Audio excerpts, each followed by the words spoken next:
সুপ্রভাত। কেমন আছেন বন্ধুরা? আশা করি ভালো আছেন, সুস্থ আছেন। আমিও ভালো আছি। আপনাদের সুস্থতা কামনা করে আপনাদের সঙ্গে নিয়ে শ্রাবণীর এমএস ব্লগে আপনাদের অনেক অনেক স্বাগত জানিয়ে রান্নাঘর থেকে আজকে ভিডিওটা শুরু করলাম। ভাত হয়ে গেছে, মাছগুলো ম্যারিনেট করে রাখা আছে।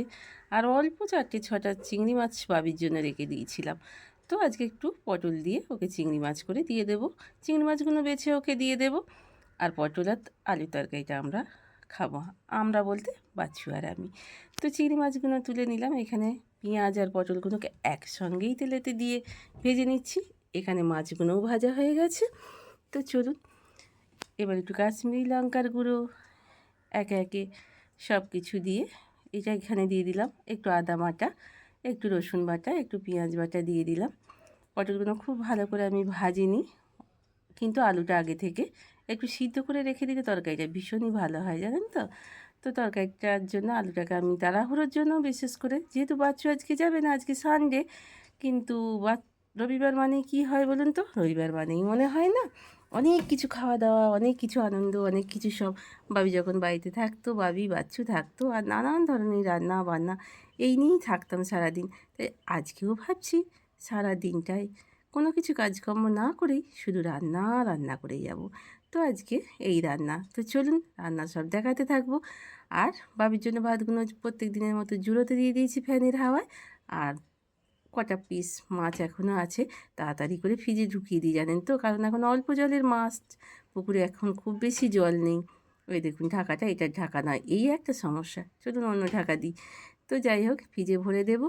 আর ওদিকে ভাতগুলো বাবির এখনও স্নান হয়নি, তো সেই সঙ্গে ঠাকুরের বাসনগুলোকে, কালকে ফুলগুলোকে ফেলে দেব, ঝুড়িতে করে তুলে নিয়েছি। আর সাজিয়ে নিয়ে ঠাকুরের বাসন নিয়ে বসে পড়েছি, মেজে রেডি করে রেখে দেব। কারণ বাবি প্রত্যেক দিন বাবা মহাদেবের পুজো করে, তাই জন্য সেটাকে আমি রেডি করে রেখে দেব। তো চলুন এখানে মেনুগুলো দেখিয়ে দিই। পটল আলুর তরকারি, এখানে আমি পরে একটু এঁচোড়ের তরকারি করে নিলাম, দুটো মাছ ভাজাও করে নিয়েছি, সেই সঙ্গে একটা ডিম ভাজা। আর এখানে একটু আলু সিদ্ধ করে রেখেছি পেঁয়াজ দিয়ে ভেজে মেখে নেবো বলে, দুটো মাছের ঝাল। আর কালকের জন্য, কালকের আছে একটু আম দিয়ে ডাল। আর সকালে মুড়িগুলো আমি শেষ করতে পারিনি, ডালটা আমি অবশ্যই ফ্রিজ থেকে বার করে গরম করে নিয়েছি। আজকে হচ্ছে এই রান্নার মেনু। হ্যাঁ, এখনও একটা রান্না কিন্তু দেখানো হয়নি। চলুন রান্নাঘরে চলে এলাম। নিম পাতাটা ভাজতে দিয়ে গিয়েছিলাম, নিম পাতাটা ভালো করে ভেজে নিয়ে ছোটো ছোটো যে আলু আছে ঘরে আমার অনেক জমির আলু, সেই আলুগুলোকে একটু সিদ্ধ করে ছাড়িয়ে নিয়ে নিয়েছিলাম। ওই যে বলছি না, আজ শুধু খাওয়া খাওয়া খাওয়া। সানডে মানেই খাওয়া, ফুর্তি, আনন্দ, মানুষের সঙ্গে একসঙ্গে বসা, গল্প করা। তো যাই হোক চলুন নিম পাতাটা ভেজে নিই। সেই সঙ্গে বাচ্চুবাবু দেখলাম স্নান করছে, সেই সুযোগে আমি ঘরটা সকালেই মোছা হয়ে গেছিলো, এই দুয়ারটুকু বাকি ছিল। তো চলুন দুয়ারের সামনেটুকু একটু বেশ করে মোছামুছি করে নিই।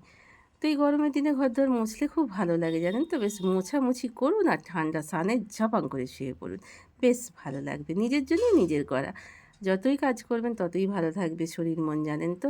আমার শাশুড়ি মা বলতো, কাজ না করলে শরীর বসে যায়। তো চলুন ঝপঝপ করে এবার যেটুকু সামনেটা আছে সেটুকু একটু মুছে নিই।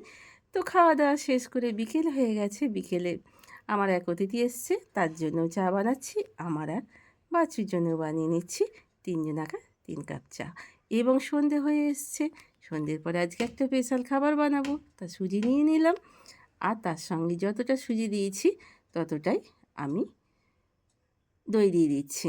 দইটা দিয়ে এবং সুজিটা দিয়ে বেশ করে ভালো করে একটু হাতে করে, ভালো করে একটু হাতে করে মেখে নেব।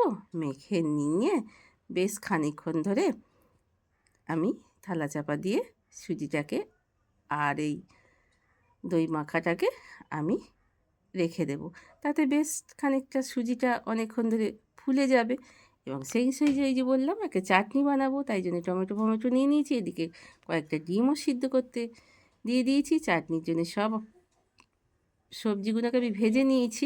আর এখানে এগ চিলি বানাবো বলে ডিমগুলোকে কেটে আমি আধখানা করে রেখে দিয়েছি, এবং পেঁয়াজ ক্যাপসিকাম কেটে রেখে দিয়েছি, এবং কর্নফ্লাওয়ার, ময়দা আর একটা ডিম দিয়ে নুন আর কাশ্মীরি লঙ্কার গুঁড়ো দিয়ে ভালো করে ফাটিয়ে রেখে দিয়েছিলাম। সেটাই ডুবিয়ে ডুবিয়ে এগ পকোড়াগুলো একে একে আমি ভেজে তুলে নিচ্ছি। এটা থেকে ডিম দেখতে উঁকি মেরে দেখছে যেন মনে হচ্ছে আমাকে, বলছে খেয়ে নে শ্রাবণী, কিন্তু শ্রাবণীর এত ডিমের প্রতি লোভ নেই। তো তো চলুন, পকোড়াগুলো সবই আমার ভাজা হয়ে গেছে এবং সেই তেলেতেই আমি দিয়ে দিয়েছি ক্যাপসিকাম আর পেঁয়াজ। হালকা করে একটু বেশ ভালো করে একটু ভেজে নিচ্ছি। ভেজে নিয়ে ওপর থেকে দিয়ে দেবো একটু নুন। অবশ্য আমি একটু মিষ্টি মিষ্টি খাই বলে, যেহেতু টক টক তরকারি, ব্যালেন্সের জন্য আমি একটু চিনি দিয়ে দেবো। আর সেই সঙ্গে এখানে আদা রসুনের পেস্ট করে রেখে দিয়েছি লঙ্কা দিয়ে, যেহেতু এগ চিলি, কিন্তু আমরা তো ঝাল খাই না খুব বেশি। যাই হোক, আমার মশলাটা রেডি হয়ে গেছে। 3 রকমের sauce, soya sauce, tomato sauce, chilli sauce দিয়ে গ্রেভিটাকে বেশ করে ভালো করে নিয়ে এগ পকোড়াগুলোকে দিয়ে দিয়েছি এবং কর্নফ্লাওয়ার একটু জলে গুলিয়ে রেখে দিয়েছিলাম থকথকে ভাবটা আনার জন্য এগ চিলিতে। তো সেটাকে ওপর থেকে এবার আমি ছড়িয়ে দেবো, কারণ অনেকটা জমে গেছে, তাই জন্য কিছু পেলাম না চামচ ফামচ, তাই হাত দিয়ে একটু গুলে নিয়ে আমি এগ চিলিটা দিয়ে দিচ্ছি থকথকে হওয়ার জন্য। আর অবশ্যই আমি একটু গরম মশলা এক চিমটি দেবো, বেশি দিলে আবার অবশ্য আমার মেয়ে আবার রাগ করবে। তো চলুন, চাটনি হয়ে গেছে। চাটনিতে তড়কা মশলার জন্য আমি একটু সর্ষে আর তেল গরম করে চাটনিটাই দিয়ে দিচ্ছি। চাটনিটা যা খেতে হয়েছে, এমনিতেই যা হয়েছে, মশলার দরকার ছিল না। আর বাবি বাচ্চু ওরা রুটি খাবে বলে ওদের জন্য কয়েকটা রুটি করার জন্য এসেছি। কিন্তু এত প্রচণ্ড গরম, এত সারা দিন আজকে গ্যাসের সামনে ছিলাম, প্রচণ্ড গা হাত পা আমার জ্বালা করছে। কিন্তু আমি আমার নিজেকে দেখাই না, কিন্তু অনেক সময় তো দেখাতেও হয়। আর আমার গ্যাস ওভেন বাবাজিকে ডাক্তার দেখিয়ে আনার পরও দাউ দাউ করে জ্বলছে। ও আর বলছে, আর আমি তোর কাছে থাকবো না, বড্ডই আমি তোকে জ্বালাচ্ছি। তো যাই হোক, ওই একটা করে রুটি সেঁকছি, নাহলে পুড়ে যাবে জানেন তো। তাই জন্য একটা রুটি করে নেওয়া হটপটে রাখার পরই আমি কমিয়ে দিয়ে রুটিগুলো এইভাবেই করতে আছি একে একে। তো চলুন, এবার খাওয়া দাওয়া সব শেষ করে এবার আমি বেরিয়ে পড়লাম একটু ব্রাশটা মুখে নিয়ে।